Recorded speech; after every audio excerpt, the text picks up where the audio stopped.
السلام علیکم ناظرین، اس ایپیسوڈ کے شروعات میں ہم دیکھتے ہیں کہ معاذ عثمان صاحب کے پاس آتا ہے اور ان سے کہتا ہے میرے حضور مجھے اہم خبر ملی ہے۔ اولوگان کتے نے سردوں کی پار سے بڑی تعداد میں نوکروں کا مطالبہ کیا ہے۔ اورحان کہتا ہے ہاں بھی ہم نے ان کی طاقت کو توڑا ہے، ہم انہیں دوبارہ طاقت حاصل نہیں کرنے دے سکتے حضور، لیکن کیسے؟ تو عثمان صاحب کہتے ہیں کوئی راستہ ضرور ہوگا، البتہ جو پتھر ہم نے پھینکا ہے وہ ہماری مضبوط ہونے میں مدد کرے گا اور اولوگان کے پر اور ٹانگیں کاٹ دے گا۔ ہمارے سردوں پر موجود باغی ترکمان کہ معاذ انہیں خبر بھیجو، میں سیر نسوں میں ان کا انتظار کروں گا، لیکن ایاز صاحب برہان تم ایاز صاحب کو ذاتی طور پہ دیکھو گے۔ ادھر اولوگان خوار ہونے کے بعد واپس قبیلے جا پہنچتا ہے اور روزے دار بیگم اور البائی کے سامنے بہت زیادہ توڑ پھوڑ کرتا ہے۔ وہ خیمے کے صفائی کو تہس نہس کر دیتا ہے، توڑ پھوڑ کرتا ہے، پھر کہتا ہے عثمان تمہارا اسرائیل میں بنوں گا، تمہیں اور تمہارے کتوں کو بھی 7ویں زمین کے نیچے اہل خان کے پاس بھیجوں گا۔ پھر چلاتے ہوئے کہتا ہے التوگا کہاں ہے، عثمان کہاں ہے؟ تو التوگا اس سے کہتا ہے اولوگان وہ سوغوت نہیں پہنچا، چونکہ وہ جانتا ہے کہ وہاں ہم اسے گھیر لیں گے، تو وہ وہاں نہیں گیا، وہ کس جگہ کو اپنے مسکن بنائے ہوئے ہے ہم نہیں جانتے۔ البائی کہتا ہے جب تک عثمان زندہ ہے ہم ہارتے ہی رہیں گے۔ التوگا اس سے کہتا ہے عثمان کے پاس سپاہی نہیں ہے، لیکن ہمارے پاس بہت سے نوکر ہیں۔ بیگم کہتی ہے تم ٹھیک کہہ رہی ہو، اس سے پہلے کہ عثمان زخموں پہ مرہم لگائے ہم اسے گھیر کر مار ڈالیں گے۔ اولوگان چلاتے ہوئے کہتا ہے خاتون خاموش، تمہاری کم عقلیوں کی وجہ سے عثمان ابھی تک زندہ ہے، یہ مت سوچو کہ عثمان رک جائے گا۔ جس طرح اس نے شاہین سردار کو اپنی صف میں کھینچا ہے وہ دوسرے سرداران کو بھی اپنے ساتھ جوڑے گا۔ بیگم کہتی ہے قبیلے کے سردار اپنا دماغ کھو چکے ہیں کہ وہ عثمان کے صف میں شامل ہوں گے؟ ہاں، عثمان نے انہیں موت کے سوا دیا ہی کیا ہے؟ تو اولوگان کہتا ہے جو کچھ اس نے تمہیں دیا وہ انہیں بھی وہی کچھ دے گا۔ کیا تم ماضی میں اس کی باتوں سے دھوکہ نہیں کھا گئی؟ بھیڑیا اپنی کھال تو بدلتا ہے لیکن اپنی عادت کو ہرگز نہیں۔ عثمان نہیں رکے گا، ہم اس کے سامنے رکاوٹ بنیں گے۔ البائی کہتا ہے تمہارا خوف تمام قبائلی سرداروں کے لیے کافی ہے، عثمان کے صف میں شامل ہوتے ہوئے وہ 1000 بار سوچیں گے، لیکن میں ان کی کمزوری کو جانتا ہوں۔ عثمان کا خزانہ ہمارے پاس ہے، میں کہتا ہوں کہ تمام سرداروں کو اس سونے سے نہلا دیتے ہیں، انہیں سونے کی طاقت سے اپنی صف میں کھینچ لیتے ہیں۔ یہ سن کر اولوگان کہتا ہے جب میں ان کے سونے کو خون سے نہلاؤں گا یہ وقت بھی آئے گا۔ اور البائی تم ٹھیک کہہ رہی ہو، سرداران کو بلاؤ اور انہیں سونا دو۔ دوسری طرف قبیلے میں فاطمہ بالا خاتون سے لپٹی ہوتی ہے اور کہتی ہے ماں آپ پھر کبھی جدا مت ہوئیے گا، آپ کے جانے سے ہمارے گھر کا سکون چھن گیا۔ جب میں نے بابا بھائیوں اور بابیوں کو دیکھا میں نے سوچا کہ ہم پھر کبھی نہیں مسکرائیں گے۔ تو بالا خاتون کہتی ہے دیکھو سب ختم ہو گیا اور گزر گیا ہے نا،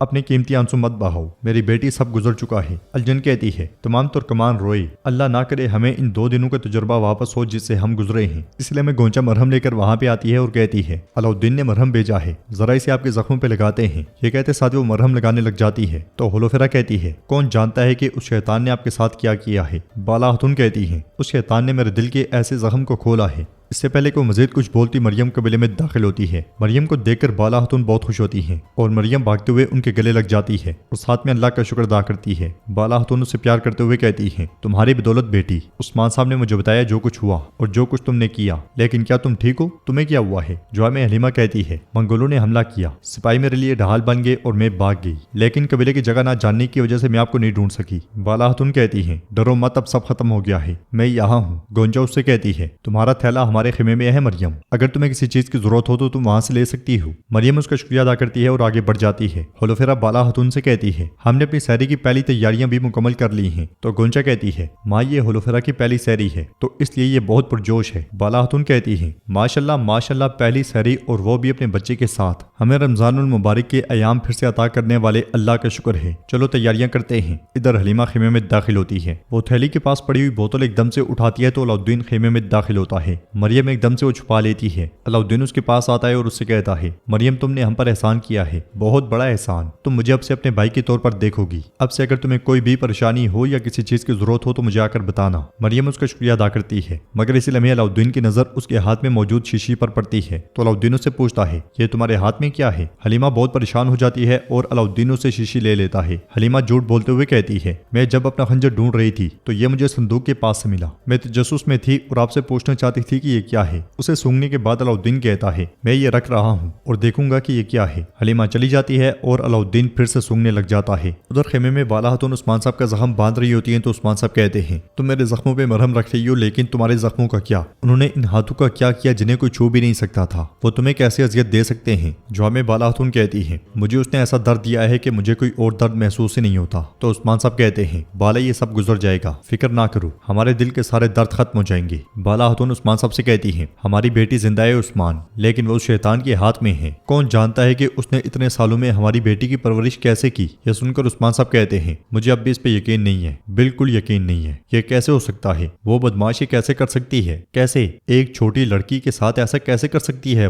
وہ میری بیٹی کے ساتھ ایسا کیسے کر سکتی ہے؟ بالا خاتون کی آنکھیں بھر آتی ہیں اور وہ کہتی ہیں اس شیطان نے ایسا دردناک، ایسا خوفناک کھیل ترتیب دیا، اس نے اتنے سال صرف ہمیں تکلیف دینے کے لیے انتظار کیا۔ یہ جاننے کے بعد کہ حلیمہ زندہ ہے مجھے خوشی بھی ہوتی ہے، لیکن یہ احساس اسی وقت مجھے اندر سے مار دیتا ہے۔ عثمان صاحب کہتے ہیں ماں باپ کے بغیر تنہا یہ کیسے ہو سکتا ہے بالا؟ کون جانتا ہے کہ اس شیطان نے اس سے کیا جھوٹ بولا ہوگا، اس نے اسے کتنے گہرے زخم دیے ہوں گے۔ بالا خاتون کہتی ہیں وہ روتی تھی، وہ اپنے ماں باپ کے بارے میں پوچھتی تھی تو اس شیطان نے بتایا۔ جب میں اس کا تصور کرتی ہوں انہیں اس طرح سے غمگین دیکھ کر عثمان صاحب انہیں حوصلہ دیتے ہوئے کہتے ہیں ٹھیک ہے بالا ٹھیک ہے، دیکھو ہماری بیٹی زندہ ہے اور میں اسے ڈھونڈ کر تمہارے پاس لاؤں گا، میں ان سے تمہاری غزالی آنکھوں سے گرنے والے ہر آنسو کا حساب لوں گا۔ پھر بالا خاتون عثمان صاحب سے کہتی ہیں عثمان میں نے اپنے بچوں کو نہیں بتایا کیونکہ میں نے تم سے نہیں پوچھا تھا، ہم کیا کریں گے؟ کیا ہم انہیں بتائیں گے؟ تو عثمان صاحب کہتے ہیں ہم یقیناً بتائیں گے، ہم بتائیں گے تاکہ وہ اپنی بہن کا ماتم نہ کریں اور وہ پھر سے پر امید ہو جائیں۔ یہ کہتے ساتھ ہی عثمان صاحب انہیں گلے لگا لیتے ہیں۔ ادھر ایک سردار کے سامنے سونے اور جواہرات کے صندوق رکھے ہوتے ہیں، سپاہی اس سے کہتا ہے یہ سب وہ مال غنیمت ہے جو ہم نے آخری حملے سے حاصل کیا ہے میرے حضور۔ سردار اس سے کہتا ہے تم جانتے ہو کہ جس کی تلوار سب سے زیادہ تیز چلتی ہے وہ مال غنیمت میں سب سے زیادہ حصہ لیتا ہے اور تقسیم بھی ویسے ہی ہونی چاہیے۔ اس لیے میں سپاہی آ کر کہتا ہے کائی سے برہان صاحب آئے ہیں، وہ آپ سے بات کرنا چاہتے ہیں۔ یہ سن کر سردار کہتا ہے عثمان صاحب جو اپنی زمینیں اور ریاست کھو بیٹھے ہیں انہوں نے یہاں اپنا سب سے وفادار آدمی بھیجا ہے، وہ ہمیں اس کا ساتھ دینے کا کہے گا۔ جواباً سپاہی کہتا ہے ان کا ساتھ دینے کا مطلب ہے منگول خطرے کو مول لینا۔ سردار کھڑے ہو کر کہتا ہے برہان صاحب کو اندر آنے دو۔ اس کے ساتھ ہی برہان اندر داخل ہوتا ہے اور سینے پہ ہاتھ رکھ کے سلام پیش کرتا ہے ایاز صاحب السلام علیکم،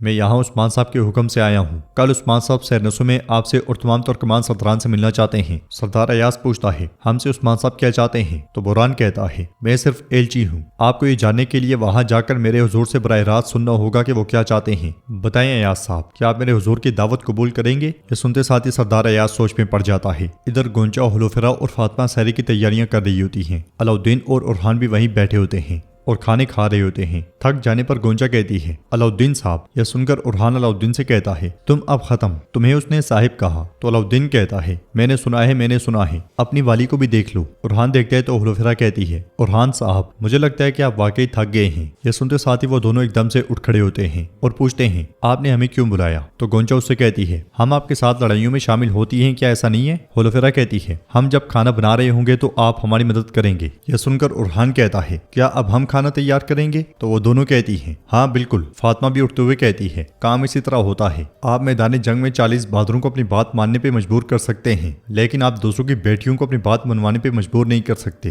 یہ سنتے ساتھ ہی وہ دونوں کھانا بنانے لگ جاتے ہیں، حلوفرا اور گونچا ان کی جگہ بیٹھ جاتی ہیں۔ تو ناظرین اس کے ساتھ ہی ایپیسوڈ بھی اختتام پذیر ہوتی ہے۔ ویڈیو پسند آئے تو لائک کر دیں، شیئر کر دیں، سبسکرائب نہیں کیا ہوا تو سبسکرائب کریں کے ساتھ ساتھ گھنٹی والے آئیکن کو دبانا مت بھولیں۔ انشاءاللہ ملتے ہیں نیکسٹ ویڈیو میں، تب تک کے لیے رکھیں اپنے اور اپنوں کا بہت زیادہ خیال۔ اللہ نگہبان۔